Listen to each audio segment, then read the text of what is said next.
নমস্কার, আমি শুভ্রনীল চক্রবর্তী এসেছি অভয় মঞ্চ জনতার দরবার থেকে।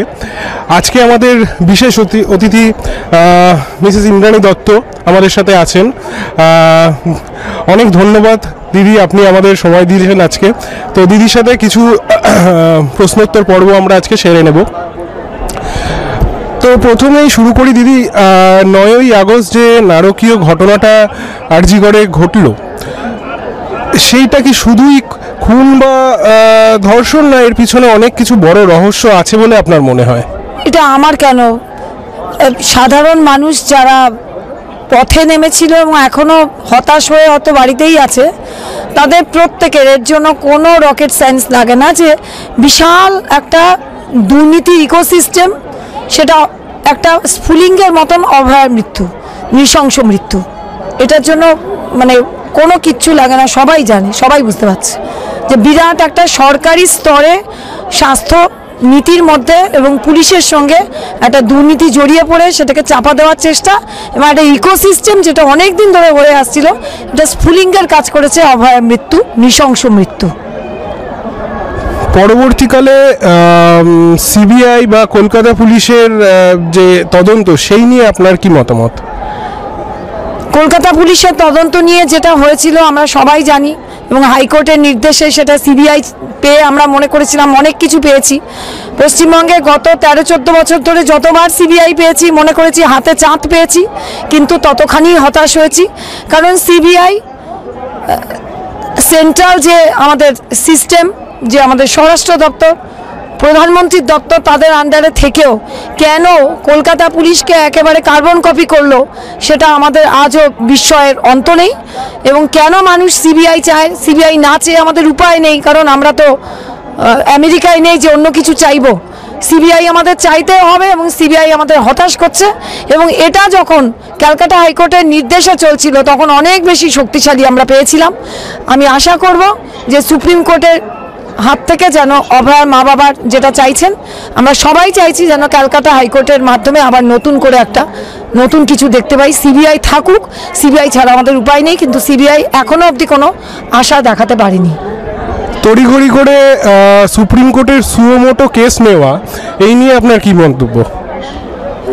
দেখুন, তখনও একটু সন্দেহ হয়েছিল যে এত বড় একটা কাণ্ড, সেটা যতটা মাইলেজ পাওয়ার কথা ছিল ন্যাশনালি ততটা পায়নি। ন্যাশনাল মিডিয়া আমরা লক্ষ্য করতাম, আমরা কলকাতা উত্তাল হয়েছি দুর্গাপুজোর সময়, কিন্তু ন্যাশনাল কিন্তু সেভাবে হয়নি, কয়েকটা ছোট মিডিয়া ছাড়া মেন মিডিয়া হয়নি। কিন্তু তারপরে কেন সুমোটো নিয়ে নেওয়া হলো এবং নিয়ে তারপরে সেটার সঙ্গে কীরকম একটা বৃহত্তর ব্যাপার জড়িয়ে সব কিছুকে গুলিয়ে দিয়ে আমরা যে কিছুই পেলাম না, সেটাও অবাক করেছে। কিন্তু নিয়ে নেওয়ার পেছনে যে অন্য কোনো উদ্দেশ্য ছিল এটা বলি কি করে? কারণ দেখুন, আমাদের আদালত হচ্ছে আমাদের একটা পিলার, আমাদের গণতন্ত্রের একটা পিলার।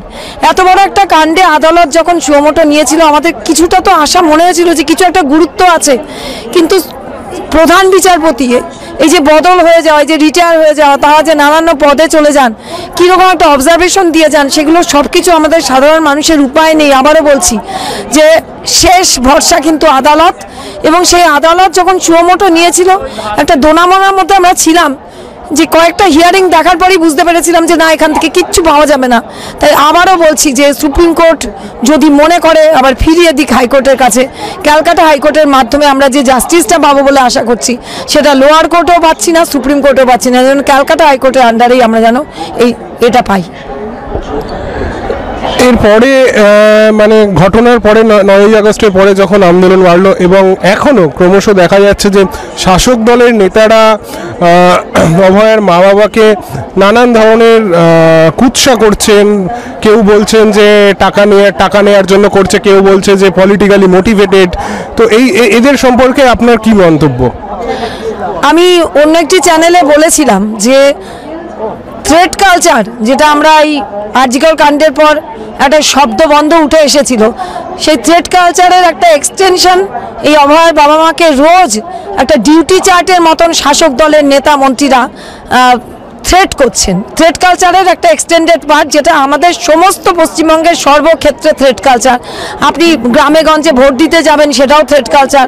আপনি পড়াশোনা করতে যাবেন, সেখানে থ্রেট কালচার। আপনি অফিসে যাবেন, সেখানে থ্রেট কালচার। একটা মানে মাৎস্য ন্যায় যেটা অন্যায়ভাবে চলছে, সেইটারই একটা পার্ট বলে আমি মনে করছি, এছাড়া আর কিচ্ছু না। এর মানে আমি একটা জিনিস দেখুন, 9ই আগস্টের পরে যে মুভমেন্টটা শুরু হয়েছিল, যে জন আন্দোলন শুরু হয়েছিল, তারপরে 4 সেপ্টেম্বরে আমরা দেখেছি, তারপরে স্বাস্থ্য ভবন দেখেছি, কিন্তু তারপরে ধর্ণা মঞ্চ হয়েছে, কিন্তু আস্তে আস্তে কোনো ক্ষেত্রে মনে হয়, আপনার কি মনে হয় যে মানুষ একটু একটু করে সরে আসছে অভয়ার এই আন্দোলন থেকে? যদি মানে সেটা হয়, তাহলে কিভাবে তাদেরকে আমরা আবার নতুন করে সেই আন্দোলনে যোগ মানে রিভাইভ করতে পারি সেই মাস মুভমেন্টটাকে সেই পুরনো ফর্মে? দেখুন, জুনিয়র ডাক্তাররা যে রাস্তাটা দেখিয়েছিল নিজেদের কেরিয়ারটাকে বাজি রেখে, সেটাই আমার মনে হচ্ছিল যে টার্নিং পয়েন্ট। সেটাকে শাসক ভয় পেয়েছিল, কারণ শাসক এর সঙ্গে জড়িত।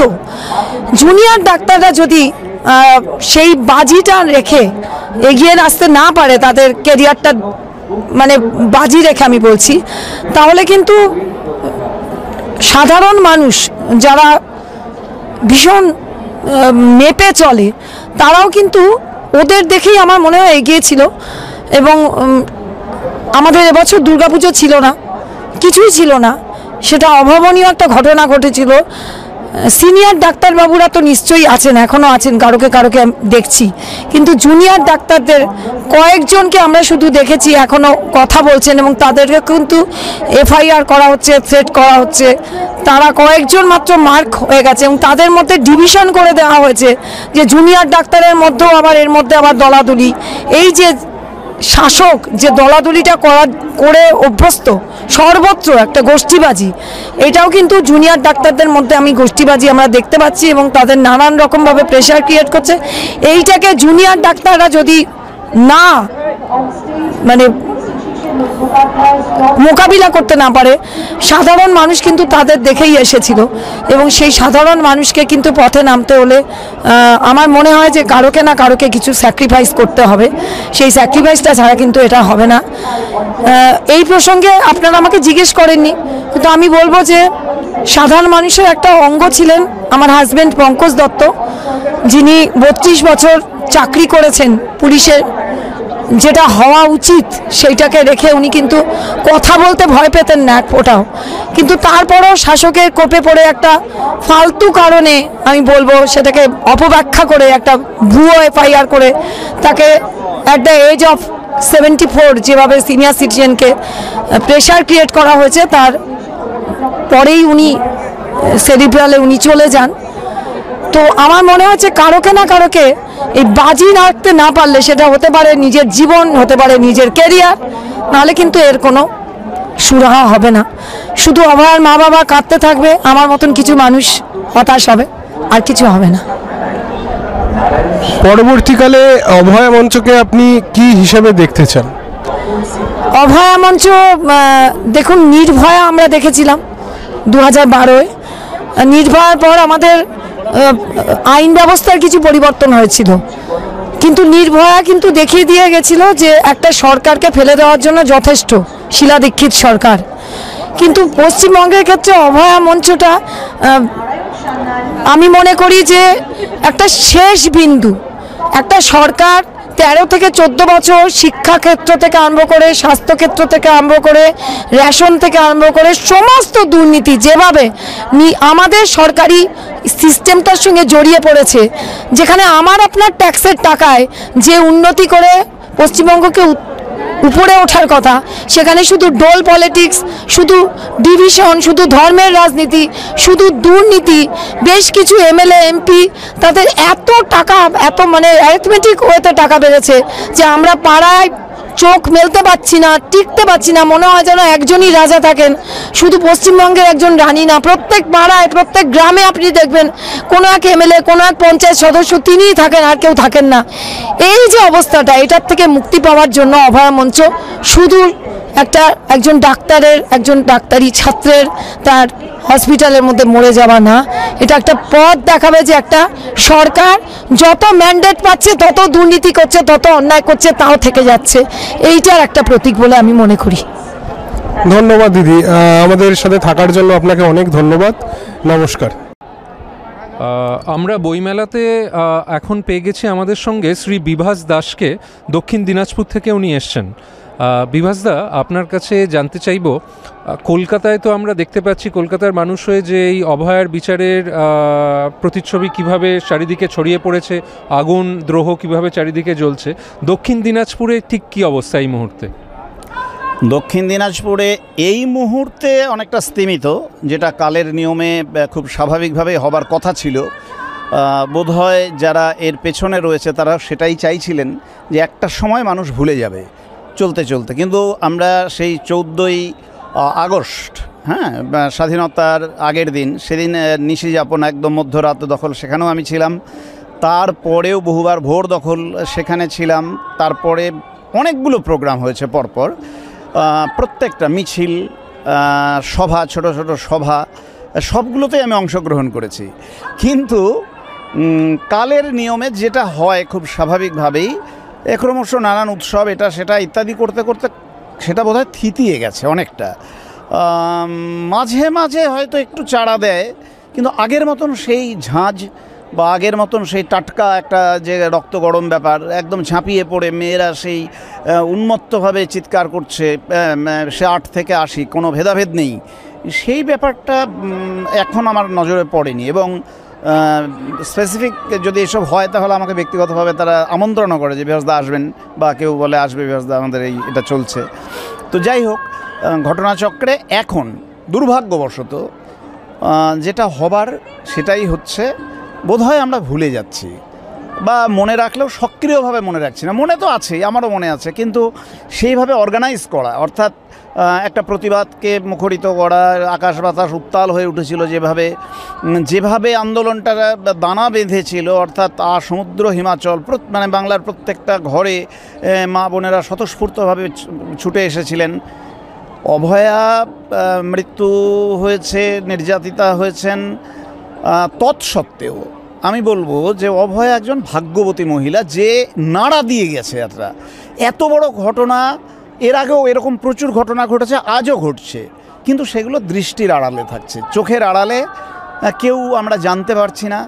কিন্তু এই ক্ষেত্রে ডক্টর হবার জন্যই হোক বা যে কোনো কারণেই হোক, উনি এই অ্যাডভান্টেজটা পেয়েছেন। মৃত্যুটা দুঃখের, অবশ্যই, নির্যাতন দুঃখের, নারী নির্যাতন, পুরুষ নির্যাতন, কোনো নির্যাতনই কোনো সভ্য সমাজ চায় না, কিন্তু তৎসত্ত্বেও উনি যে কাজটা মৃত্যুর পরেও করে যেতে পেরেছেন, সেইটা অন্য নির্যাতিতারা পারেননি। তারা চোখের আড়ালে, দৃষ্টির আড়ালে হারিয়ে গিয়েছেন, এবং হয়তোবা তাদের বাবা মা নীরবে সেই অশ্রুপাত করছেন, কিন্তু সমাজের বুকে এই আলোড়ন এইটা তুলতে পারেননি। কাজে তাদের জন্য আমি মাঝে মাঝে ভাবি যে অভয়ার জন্য তো এত কিছু হচ্ছে, কিন্তু নেপথ্যে পর্দার আড়ালে যারা এরকম প্রতিনিয়ত লাঞ্ছিতা হচ্ছেন, মৃত্যু বরণ করছেন, কিংবা কার্যক্ষেত্রে হেনস্থার শিকার হয়ে মেনে নিচ্ছেন, তাদের জন্য কি?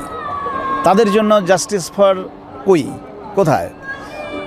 শুধুমাত্র একজন চিকিৎসক বড় পেশায় ছিলেন, সমাজ কল্যাণকামী পেশায়, মানব সেবার দরদি পেশা, সেই জন্যই কি ওনার জন্যই সব? তাহলে ফুটপাতবাসিনী যে মহিলাটি নির্যাতিতা হচ্ছেন বা মানে হত্যা করা হচ্ছে তাকে, তার জন্য তো কই এরকম আলোড়ন ওঠে না, তার জন্য তো আন্দোলন ওঠে। তার মানে এই নয় কিন্তু যে আমি অভয়ার বিচার চাইছি না, এটা নয়, কিন্তু সমদর্শিতার বিচার যদি করা হয়, সমদর্শী দৃষ্টিভঙ্গি নিয়ে যদি আমি দেখি, একজন সচেতন নাগরিক হিসেবে যদি আমি চিন্তা করি, তাহলে they all are on the same boat.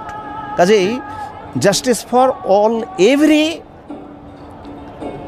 নির্যাতিতা মহিলা, বা যাই বলি না কেন, যেভাবেই বলা হোক। ঠিক বলেছেন বিভাসদা, আমরা আন্দোলনের শুরুতে দেখেছিলাম যতটা ঝাঁজ ছিল নট আন্দোলনের, only Balurghat but also in Calcutta. Also in Calcutta. কলকাতাতেও আমি দেখেছি যেভাবে আমি ধর্মতলার মোড়ে সেখানে হয়েছে, আমি অংশগ্রহণ করিনি কিন্তু দাঁড়িয়েছিলাম, শুনেছি, দেখেছি। আমার কিছু রেকর্ডিং আপনি এখানেই দেখতে পাবেন, সেগুলোর আমি আবার স্টোরিতে দিয়েছি। কিন্তু কলকাতাতেও ওই মাঝে মাঝে আবার হচ্ছে, কিন্তু সেই জিনিসটা আর পাওয়া যাচ্ছে না। অর্থাৎ মানে হাতে গরম যে ব্যাপারটা, এইটা প্রত্যাশিতই ছিল। ঠিক। আমরা ভেবেছিলাম যে একটা সময়ে মানুষের স্মৃতি বড় ক্ষীণ, দুর্বল থেকে দুর্বলতর হবেই, নতুন নতুন ঘটনা প্রবাহ আসবে এবং পুরনো স্মৃতিগুলো সেগুলো ভুলে যাবে। সমুদ্রে যেমন আমরা মানে দাগ, পায়ের দাগ ফেলে হেঁটে যাচ্ছি, একটার পর একটা তরঙ্গ এসে মুছে যাচ্ছে সেই দাগ, আবার নতুন পদরেখা পড়ছে। তো নতুন ঘটনা আসছে, পুরনো ঘটনাই করতে করতে একদিন ভুলে যাব আমরা। সবচেয়ে দুঃখ লাগে হচ্ছে যে সিবিআই বা যাদের ওপরে আমাদের সবচাইতে বড় আস্থা, রাজ্য পুলিশে আস্থা নেই, সিআইডিতে আস্থা নেই, সিবিআইয়ের ওপরে আস্থা, তাঁরাই বা কী করলেন? তাঁরা যে চার্জশিট দিলেন, তাঁরা যে দিলেন only one, the Sanjay, that is the victim, মানে বলির পাঁঠা। একজন মানুষের পক্ষে ওই রকম চেহারার একটা ছেলে, যাকে সবাই তারকাটা বলে ডাকে, যার চেহারার মধ্যেই একটা মাদকতা আচ্ছন্ন ভাব, সে একটা স্বাভাবিক মহিলাকে ওই রকম জায়গায় হেনস্থা করা তো দূরের কথা, তার মানে কি বলবো, তাকে একটু সামান্যতম মলেস্টেশন করাও আমার মনে হয় ওর একার পক্ষে সম্ভব নয়। ওখানে চিৎকার হবে, হইচই হবে, আশেপাশে ডক্টরস রুম আছে, হ্যাঁ, এত বড় জায়গা, এর পেছনে অনেক বড় গল্প রয়েছে। সেই গল্পের পেছনে আমরা হয়তো ছুটতে পারছি না, বা হয়তো বা ছুটতে চাইছিও না, এমনটাও হতে পারে। কিন্তু যাঁরা এখনও আন্দোলনটাকে টিকিয়ে রেখেছেন তাদের আমি স্যালুট জানাই, যে হ্যাঁ, তাঁরা ভুলে যাননি। যে কোনো রকমের নির্যাতনের বিরুদ্ধে, মহিলা নির্যাতন, নট অনলি মহিলা নির্যাতন, আমি বলছি পুরুষ নির্যাতনও হচ্ছে অনেক জায়গাতেই, হ্যাঁ, জেন্ডার বায়াসনেস বাদ দিলে কোনো রকমের নির্যাতনের পক্ষেই সভ্য মানব সমাজ নয়। মানব সমাজ সুষ্ঠু একটা ব্যবস্থা চায়, যেখানে নারী, পুরুষ, আবাল, বৃদ্ধ, বনিতা প্রত্যেকেই সুন্দর সুস্থভাবে বাঁচতে পারবেন এবং তাদের নিজস্ব কথা, নিজের মানে জীবনযাপন, জাতি, ধর্ম, বর্ণ, লিঙ্গ নির্বিশেষে তারা তা পালন করতে পারবেন। ভারতের মাটি তো সেই শিক্ষাই আমাদের দিয়েছে। কিন্তু সবই বোধহয় ইতিহাসের পাতায় আর কেতাবি কথায়। বাস্তবে তার চিহ্ন মাত্র যদি আমরা একটু পেতাম, তাহলে আজকের ভারতের আকাশে অন্য সূর্য উঠত। আপনার কথার রেস ধরেই বলি, আপনি যেটা বললেন একদমই ঠিক। আন্দোলন অনেকটা স্তীমিত হয়ে গেছে। কলকাতায় আমরা তাও দেখতে পাই, কলকাতার মানুষজন লেগে আছেন প্রতিবাদে, কিন্তু যে শহর থেকে দূরে জেলায় জেলায় অনেকটাই আরও থিতিয়ে পড়েছে ব্যাপারটা। এই থিতিয়ে পড়া অবস্থা থেকে আবার আমাদের স্ফুলিঙ্গতে আগুন জ্বালাতে কি করা দরকার বলে আপনার সাজেশন? অ্যাকচুয়ালি যেমন আমরা দেখি, কোনো নদীতে একটা ঢেল যদি ছোঁড়া হয় বা কোনো জলাশয়ে, পুকুরে, যেখানেই হোক, মাস্ট একটা এপিসেন্টার তৈরি হলো, সেখান থেকে ধীরে ধীরে তরঙ্গটা ক্রমশ যায়। তো আমার ক্যালকাটা তো not only the administrative capital but also cultural capital, বা আরও যারা সাহিত্যিকদের ভাষায় বললে সিটি অফ জয়। তো সেইখানে দাঁড়িয়ে এই কলকাতার বুকে আন্দোলনটা যদি তীব্র থেকে তীব্রতর হয়, তাহলে এটা এই যে ঢেউ আকারে একটু একটু করে ছড়িয়ে যাবে না জেলায়, এটা জোর দিয়ে বলতে পারি না। এইখানে যদি আন্দোলনটা সেদিন তীব্রতর না হতো, তাহলে জেলায় ছড়াতো না। জেলায় ক্রমশ যত দূরে যাবে সেটা তার প্রাবল্য ধীরে ধীরে কমবে, তার তীব্রতা কমবে, কিন্তু অন্ততপক্ষে অস্তিত্ব জানান দেবে যে না, আমরা জাগছি রাত, আমরা লড়ছি, অভয়া তোমার জন্য আমরা আছি। কাজেই কলকাতায় শুধু বড় বড় জায়গায় নয়, মানে চারিদিকেই আরও তীব্র আন্দোলন, শুধু জুনিয়র ডক্টরস নয়, মানে সাধারণ মানুষের মধ্যে তখন যে ঝাঁঝটা ছিল, এটাকে যদি আপনি যেহেতু কলকাতার প্রতিনিধি, আপনাদের উদ্দেশ্যেই বলছি, আপনারা যদি এটাকে অনেক বেশি প্রবলতর করে তুলতে পারেন, তাহলে সামান্যতম রেশ আমাদের দূরবর্তী জেলাগুলোতে পৌঁছবে। এবং আমার মনে হয় মানে one day will come when she can get justice. অনেক ধন্যবাদ বিভাসদা আপনাকে, আবার দেখা হবে, কথা হবে। Same to you. Thank you.